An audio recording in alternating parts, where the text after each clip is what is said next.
Carlos Castaneda and Don Juan are debatable peoples of the world due to their ways and their teachings. They're highly controversial. But one thing that I took many things from those two men, but one thing that I take now and I still use is something they coined: controlled folly. Now, controlled folly is no matter what one knows, what one's acquired, you can still control that behaviour and that knowledge and limit it to the peoples and the relationships around him, his environment and society, not to isolate himself and be outcast. Because, for example, if you learn the truths, the nature of the world, being, you start going and shout them out to friends and families, they're going to start looking at you different, questioning you, not wanting to talk to you, and potentially wanting to put you in an asylum. Now, it's not that we shouldn't tell these people these truths, it's that they aren't ready to hear these truths. And society has been constructed in a way to make these type of truths fantasy. So me, myself, I live two lives, and they would coin it controlled folly. I don't call it anything. To my friends and family, I'm Chad, and I talk about worldly things to them if that's what they want to talk about, and their life, and give them advice from Chad's point of view, but also his higher point of view.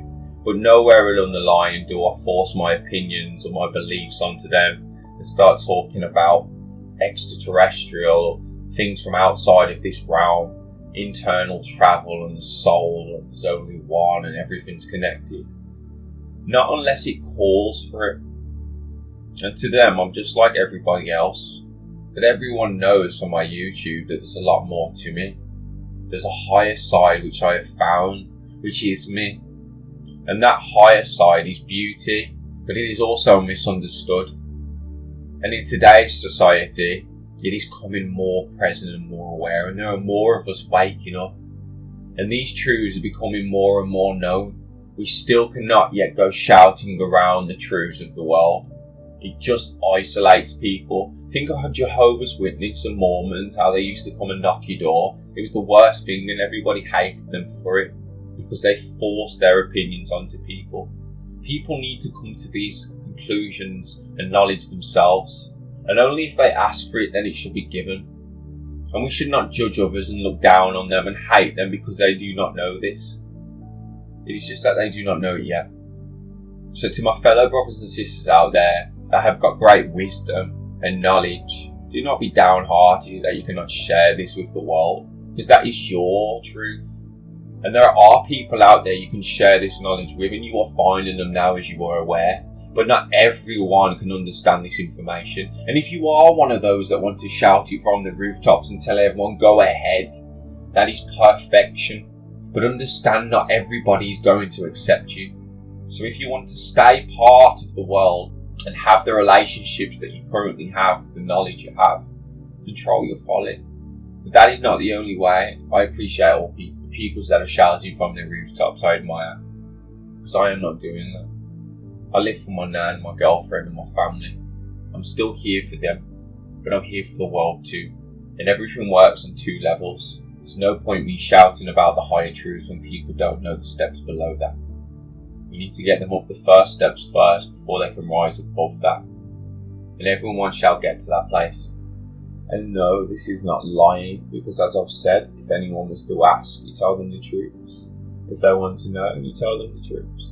Unless you feel it inappropriate to share those truths with that particular person because they have some interior motive that they have for knowing. And for the people out there that have exposed themselves and the truth and their knowledge, and people have turned their backs on them, I hope you have found peace within yourselves and you understand those people are just unaware and not ready yet. And hopefully in time they will come around. The wrongs that have been done and the bridges that have been burned will be mended. But if they are not, just know that everything is meant for a reason. Everything has a silver lining. And the reason that the separation has happened in the relationship is because it was needed, and it's always been that way. There is conditional love and unconditional love, and you want people that love you conditionally around you, not unconditional people. So stay strong, Even if you are alone, you are never alone. As I've always said, you have brothers and sisters with you. Also remember the saying from Jesus, no prophet is accepted in his hometown. And not that you're a prophet or I'm a prophet, but what is meant by this? Anybody with a message, anybody with higher knowledge or wisdom will rarely be accepted by their own peoples in their own town. And the reason behind this is because they knew the previous version of you before you changed. It's like in my hometown, everyone knows me from, say, high school, primary school, what I used to get up to in the pub. That's the version and the memories they have of me. But I'm a completely different version to that now, but they still only see that. So if I go shouting the stories of Jesus and the heart to them, they'll just be looking at me through the eyes of, well, this lad used to get pissed on the bark.